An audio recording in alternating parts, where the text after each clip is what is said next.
such a love letter to classic television. Yeah, and Kevin Feige really wanted us at every turn to stay as authentic to period filmmaking as we could. Black and white is then looking at the color, because you'll see some crazy colors that were done with our production design and our costume department, because they all knew they would film better. So red films quite dark on the sensor. It just goes super, super dark and unreal. So we did 2 days of makeup palette testing, where we tried all different shades of blue and different shades of sheen, because some of that performance we keep, like some of that face is the real face, and we augment it with CG, clearly, but Paul as an actor is so expressive, and particularly when he was channeling his sitcom self, he was so expressive, and we didn't want to lose any of that. Early Wanda in her 1950s paradise, she is having a lot of magical fun in the kitchen. And decide as a group. We would decide with props and special effects and production design.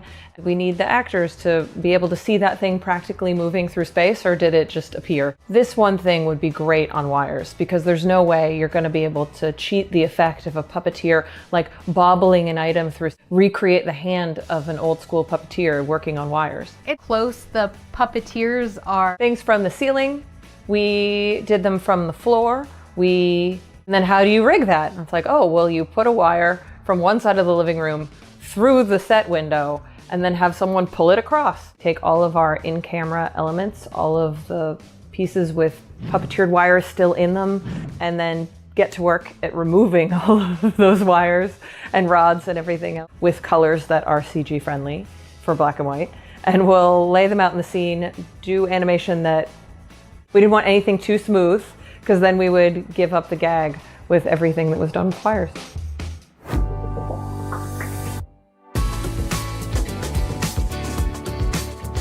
I especially love the moment where Wanda finds out that she's pregnant and the whole room goes from black and white into this bloom of color. What if you separated out the color channels and really warped them to be separate from one another, and then we're able to re-expose them and layer them? And that's the effect that creates the color bloom. And so we ended up with an effect that would have been tricky to do in the 60s, but at least was true to the principles. And then our little stars that are animated around were a nod to animating on the film from that era. So when Wanda and Vision, as you know, things start to literally take shape, what were some of the ways that The crib coming together was filmed with wires, with puppeteers. The paint, one of the butterflies on Paul's nose is real, and the others are all in their faces when we had this real live butterfly attached to Paul. What we decided to do was animate the colors, but they might not exactly match our nursery mobile, and this allowed us to art direct them a little closer to the mobile and get that perfect transition moment. So we have the epic moment where Vision meets Vision. How do you make them look like they're both Vision while giving them their... Was designed by Marvel's very own Viz Dev team. He has an identical body, but a slightly different costume. He has an identical head, but slightly different panel shapes. And we gave him an interesting new synthezoid eye. The new Vision doesn't have a Mind Stone, so we put something Mind Stone-esque in the area where the Mind Stone was, with Paul as the hero, and then he would act opposite one of his stunt doubles, so that every performance is Paul. And you've got him into one shot. How do you then create a logic battle? We take all of the elements from the set, we'll cut them all out and assemble them into scenes so that we feel like it's all one scene, and then we figure out what additional enhancements need to happen so that they really sit together.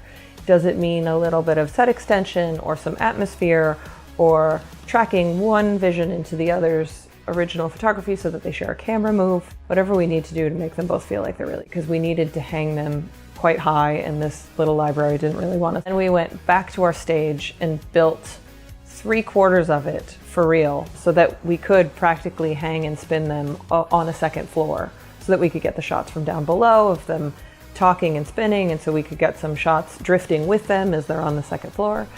Ultimately, we ended up rebuilding a bunch of that library in CG, including the dome and the skylight, just so we would have full control. But it was massively helpful to have a real set. And a lot of that set lives in the final film. We put bits of paper and laser beams. We have exploding wood and we cut through the floor. So you end up with lots of stuff in the air and some stuff coming towards the lens that helps the viewer feel like they're really in the middle of this tense battle beat.